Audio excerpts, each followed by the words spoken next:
अगर आप इन्वेस्टमेंट करते हो तो आपने ये बात जरूर सुनी होगी, जितना ज्यादा रिटर्न उतना ज्यादा रिस्क। तो जी हाँ गाइज, मैं आज के इस वीडियो में बताने वाला हूँ रिस्क और रिटर्न को मैनेज कैसे करें। सोचो आपके पास 1 लाख रुपए है इन्वेस्टमेंट करने के लिए, एंड वही आपने पूरे 1 लाख एक इन्वेस्टमेंट स्टॉक्स में आपने इन्वेस्ट कर दिया। ठीक है, अगर वो स्टॉक अच्छा से चला गया तब तो बहुत बढ़िया बात है, और वही कुछ प्रॉब्लम आ गई इन्वेस्टमेंट में या फिर स्टॉक्स थोड़ा सा गड़बड़ा गया तो आपके पूरे 1 लाख पर नुकसान पड़ सकता है। हाँ, पूरा 1 लाख नहीं डूबेगा लेकिन आपका 30 से 40% डूब सकता है।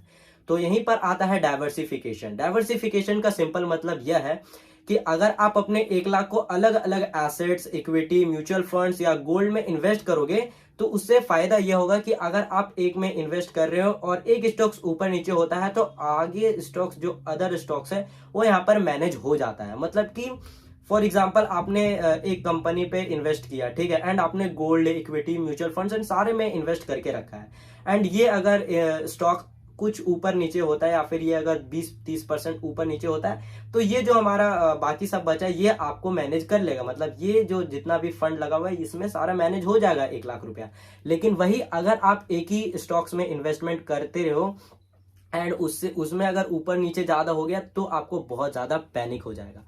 तो इसी के लिए मैं बोलता हूं कि आप जब भी इन्वेस्ट करो अपना पैसा तो आप डिवाइड करके करो कि कुछ पैसा इसमें, कुछ पैसा इसमें, कुछ पैसा इसमें, कुछ पैसा इसमें। इससे फायदा यही होगा कि आपका पूरा बैलेंस बना रहेगा, समझे। बहुत बार इन्वेस्टिंग के डिस्कशन सिर्फ रिटर्न्स तक ही लिमिटेड रह जाती है, लेकिन इन्वेस्टिंग में डिफरेंट फाइनेंशियल इंस्ट्रूमेंट और पोर्टफोलियो डाइवर्सिफिकेशन को भी समझना उतना ही इंपॉर्टेंट पार्ट है। इसलिए आज के इन्वेस्टर अलग अलग एसेट क्लासेस को एक्सप्लोर कर रहे हैं ताकि उनके फाइनेंशियल गोल के हिसाब से एक स्ट्रॉन्गर पोर्टफोलियो तैयार हो सके। इसी दौरान मुझे विंट वेल्थ के बारे में पता चला। ये एक सेबी रजिस्टर्ड ब्रोकर प्लेटफॉर्म है जहां पर आप फिक्स रिटर्न कॉर्पोरेट बॉन्ड्स को एक्सप्लोर कर सकते हैं। इसकी खास बात यह है कि इन्वेस्टमेंट करने से पहले ही एक्सपेक्टेड अर्निंग और इन्वेस्टमेंट टेन्योर जैसे इंपॉर्टेंट डिटेल सामने होते हैं, जिससे कि प्लानिंग करना काफी आसान होता है। कॉर्पोरेट बॉन्ड्स में जनरली लगभग 9 से 12% तक फिक्स रिटर्न पर एनम देखने को मिल सकता है, और ये बॉन्ड्स अक्सर ट्रिपल बी से डबल ए रेटिंग कैटेगरीज के बीच अवेलेबल होता है। पहले इस कैटेगरी को एक्सप्लोर करना उतना एक्सेसिबल नहीं था क्योंकि इसका मिनिमम इन्वेस्टमेंट ही काफी ज्यादा हाई होती थी, लेकिन सेबी के रेगुलेटरी चेंजेस और डिजिटल प्लेटफॉर्म के थ्रू अब रिटेल इन्वेस्टर भी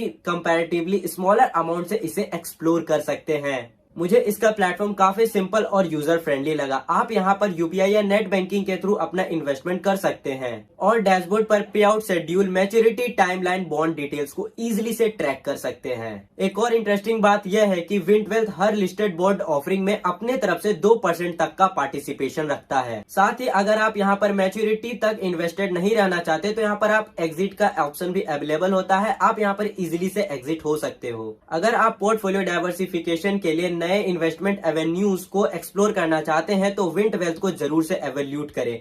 विंट वेल्थ का लिंक मैंने आपको डिस्क्रिप्शन पे दे रखा है, वहां से आप जाके इसे फटाफट से एक्सप्लोर कर सकते हैं। So check the link now.